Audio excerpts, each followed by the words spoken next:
J'ai été recruté dans le cadre d'un CDD de remplacement, mais mon CDD ne contient pas le nom du salarié remplacé. Que puis-je faire?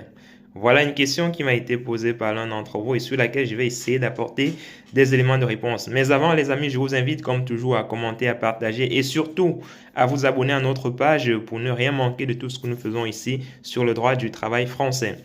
Alors, vous avez été recruté dans le cadre d'un CDD de remplacement, mais votre contrat de travail ne contient pas le nom du salarié que vous remplacez.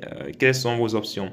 En réalité, il faut savoir que le contrat de travail à durée déterminée, c'est un contrat qui est conclu pour un motif précis qui est limitativement énuméré dans le Code du travail, hein. Ça peut être pour remplacement d'un salarié, ça peut être pour accroissement temporaire d'activité ou encore pour l'exercice d'une activité saisonnière, entre autres.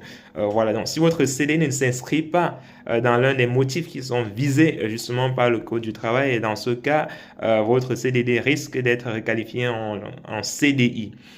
Typiquement, dans le cadre justement, dans le cas du CDD qui nous est soumis, on a fait un CDD pour remplacement d'un salarié absent. Alors, la loi impose justement, dans le cadre des clauses obligatoires de ce type de contrat, la loi impose qu'on mette le nom, qu'on introduise dans le contrat de travail le nom du salarié qui est remplacé ainsi que le motif de son remplacement.